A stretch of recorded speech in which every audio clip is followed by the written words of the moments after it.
Shalom, bien-aimés dans le Seigneur, que Dieu vous bénisse. Je vous remercie pour votre attention particulière.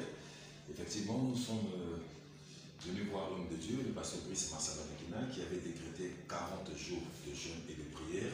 Alors il était question de savoir comment cela évolue. Pasteur Brice Marcel Banakina, vous avez décrété 40 jours de jeûne et de prière. Aujourd'hui, nous sommes déjà, ça fait déjà combien de jours, s'il vous plaît? Nous sommes aux 20 jours.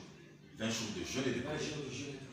Et pasteur, je voulais savoir, permettez-moi de réitérer, c'était pourquoi ce jeûne et prière? Pourquoi vous avez décrété ces moments de jeûne et de prière? Le jeûne et prière avait été décrété pour soutenir les nations suite au Covid-19 qui ont été frappés le monde. Et l'Église aussi ne devait pas se taire, ou les hommes de Dieu. Je crois que comme dit la Bible, prier pour les autorités, pour le gouvernement, les gens soient élevés en autorité pour mener une vie paisible. Et tout ce qui se passe dans le monde, la solution, c'est l'Église. Et la solution, c'est les autorités. Donc d'où j'étais rentré en 40 jours. Là, nous sommes en plein jeu. Et nous allons faire rentrer aussi l'Église en 40 jours de prière. Et tout le monde, ceux qui me suivent. En fait. Pasteur, je reviens encore sur vous avez parlé de l'Église. Oui. Vous savez, l'Église est aussi dans ce programme. Mais entre-temps, nous savons que l'organisation, ce qui se passe actuellement ne permet pas à l'Église de pouvoir avoir ses activités. Les églises sont fermées. Mais comment vous arrivez à s'organiser pour que l'Église soit dans une même lueur de cœur, dans un programme? Tout à fait, c'est comme on dit, les églises sont fermées, oui. D'une manière locale, d'une manière peut-être locale, disons. Mais on n'a pas empêché les gens de prier. Okay. Je le dis tantôt, j'ai pensé à un homme de Dieu il n'y a pas très longtemps, il me dit que non, mais on n'a pas empêché de prier. On a fermé les églises pour éviter les attroupements, oui. Les assemblées. Oui. Mais sinon, on n'a pas dit de ne pas prier.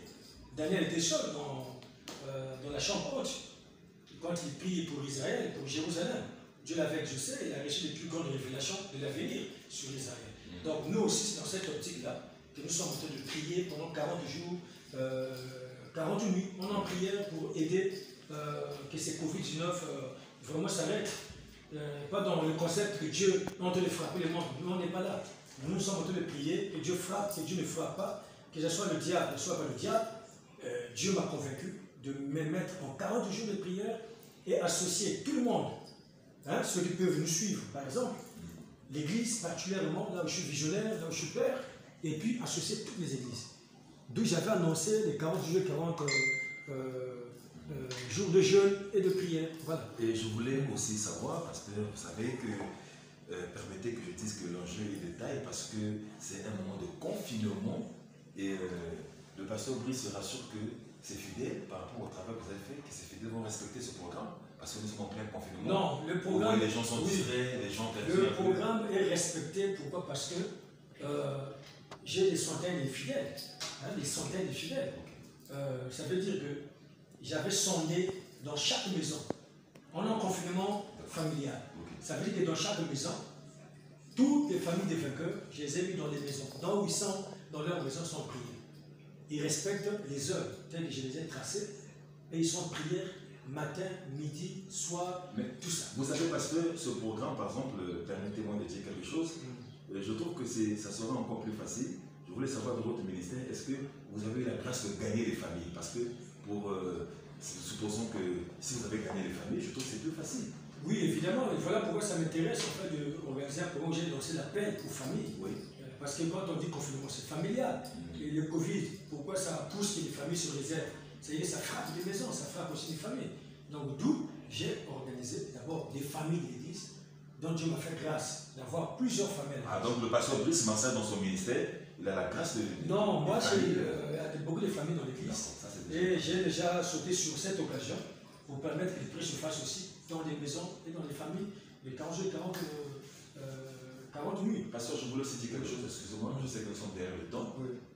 Qu'est-ce que vous pouvez dire, par exemple, aux autorités, par exemple, qui aussi peuvent attendre le soutien de l'Église? Permettez, parce que vous avez déjà parlé des jeûnes et de prière, mais je voulais encore que vous puissiez dire quand même quelque chose, un mot qui va peut-être donner aussi une confiance aux autorités qui vous suivent actuellement, ou encore à d'autres chrétiens, ou pas seulement les vainqueurs. Oui. Mais qu'est-ce que vous dites maintenant? Une autorité n'est pas l'ennemi. Okay. Une autorité, c'est un serviteur de Dieu. D'accord. Les autorités politiques, où on peut le prendre dans les 5 regroupements, Ce sont des serviteurs de Dieu. Même les magistrats, la Bible dit que c'est un serviteur de Dieu. Donc moi je peux dire, nous avons été avertis de cet événement-là, depuis même avant que ça commence. Donc si le diable ou les hommes avaient leur plan sur cette Covid-19, nous avons été avertis. Et moi personnellement, depuis le 31 décembre, j'ai été averti. Je l'ai dit en public à l'église. J'ai dit à tout le monde que voilà, le monde attend une maladie qui va frapper et qui va tuer beaucoup de personnes. Pasteur, je reviens encore, parce que vous avez parlé du 31 décembre. Vous avez vu, nous avons vu aujourd'hui plusieurs hommes de Dieu donner par exemple des programmes annuels. Dire comment l'année se passera. Et d'autres ont dit que l'année-là, ça sera une très bonne année, une année de paix. Non, le contraire, ce que moi Dieu m'avait révélé sur cette année 2020, ça y est dans le vidéo, puis je les ai même publié, les gens ont vu, m'avaient dit, premièrement, il y aura des maladies qui vont frapper le monde et que les chrétiens ne craignent pas et ceux qui prient doivent prier. De deux, la mort des hommes de Dieu, de beaucoup de pasteurs et les moments difficiles que les gens vont traverser. Et plus encore, Dieu m'avait dit, il y aura les fermetures des églises. Je l'ai dit en public. Beaucoup d'églises vont fermer. Nous sommes en train de vivre aujourd'hui. Donc moi je crois que si déjà l'Éternel a révélé aux hommes de Dieu ce que le monde va traverser, comme il le fait toujours, les autorités n'ont rien à craindre parce que la situation est entre la main du Seigneur. C'est ce que je voulais dire parce qu'on n'a pas fini. On parlait de qu'est-ce que vous pouvez dire aux autorités. Donc vous avez dit quelque chose que les autorités... Oui, évidemment, ils n'ont rien à craindre. On est en prière. Eux, ils sont dans les assemblées, ils sont dans les conseils des ministres. Nous aussi, leurs pasteurs, nous sommes en train de prier, les églises sont en train de prier. Dans les maisons, les gens prient. Et ce qu'on a ajouté comme 40 jours de jeûne et prière, c'est le point de boost en fait. Nous donnons en fait une force à ceux qui prient, comme j'ai dit tantôt, et nous donnons la force à ceux qui prient, et nous venons ajouter encore ce qui peut être nécessaire à calmer ces Covid-19. Et là, je t'assure, nous sommes déjà, Dieu en train de faire déjà, et d'ici là, je crois que le monde n'a rien à craindre. D'ici là, ça va finir.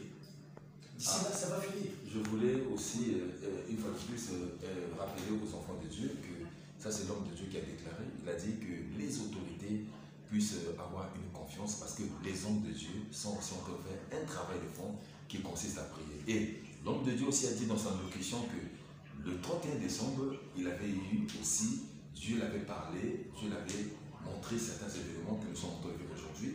Et c'est pourquoi nous voyons l'homme de Dieu, il a prié 40 jours de jeûne et de prière. Je vais revenir encore sur l'homme de Dieu parce que le temps était parti. Pasteur, alors, qu'est-ce que vous allez dire au monde entier que je suis actuellement, puisqu'il nous reste peut-être 2 à 3 minutes pour clôturer en ce qui concerne ce que nous sommes en train de vivre maintenant. Mais je crois que la Bible dit, dans la détresse, invoque-moi et je te répondrai. Donc je crois que les gens n'ont rien à se faire, que les gens ne se fatiguent pas, que les gens ne se découragent pas. Plutôt c'est dans ces moments-là où l'Éternel veut comprendre aussi qui est réellement enfant de Dieu, qui est réellement fils de Dieu et qui fait quoi et qui est dans sa mission.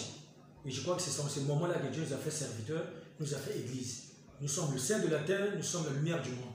Donc à tous les chrétiens et à tout le monde, je prierai que nous soyons tous en prière avec force et Dieu agira, Dieu accomplira des grandes choses. Et pasteur, en particulier, maintenant, je veux que vous parlez aux membres de l'église qui sont en 40 jours de jeûne et de prière. Oui, en particulier. Je ferai un rappel seulement, en particulier, je les encourage. Je ferai peut-être un rappel du programme. Et je dirais aussi, nous sommes en train de prier et nous avons de bons programmes, Dieu est en train de faire. Et d'ici là, comme j'ai dit, que les vainqueurs aient l'assurance, le Congo doit avoir l'assurance, le monde entier doit avoir l'assurance, ça finit bientôt. Surtout qu'il reste 20 jours. Ça finit bientôt. Nous sommes qu'à 20 jours, il reste 20 jours. Et je dis bien, ça finit bientôt. On va pas traverser le mois de mai si les intelligences humaines n'arrivent pas à décortiquer une solution qui va faire amener la paix dans le monde. Donc, je ne crois pas. Avec tout ce que Dieu montre, je crois que tout est heureux. Donc, que les vainqueurs soient forts et que le monde soit aussi fort, que les chrétiens soient forts, on est en prière et en jeûne, et Dieu l'a permis. Et je voulais rappeler les heures de prière. Nous sommes en prière à 5 heures pile. Nous sommes en prière à 12 heures pile. Nous sommes en prière à 20 heures. Et nous sommes en prière à 0 heure pile. Donc, ces heures-là, déjà, on est en communion, en contact. Donc, je prierai à ceux-là qui veulent rentrons ce programme pour aider toutes les nations, prier pour nos gouvernements, nos présidents, prier aussi pour comment ils appellent, le corps médical. Oui, oui. Si on peut tourner ça comme ça, voilà, que le Seigneur notre Dieu soutienne toutes ces personnes. Je crois que surtout soutenir la foi de l'Église. Merci beaucoup. Je vous remercie beaucoup le pasteur Brice Massamba Ndiakina et je viens de comprendre une chose, que le confinement pour le pasteur Brice Massamba Ndiakina n'est pas le confinement, mais c'est un moment de jeûne et de prière. Vraiment que Dieu bénisse l'Église Cité des Vainqueurs pour cette contribution, parce que tout à l'heure je viens d'entendre le programme 5h, 12h, 20h, 01, c'est formidable. Que Dieu vous bénisse. À la prochaine. Ciao.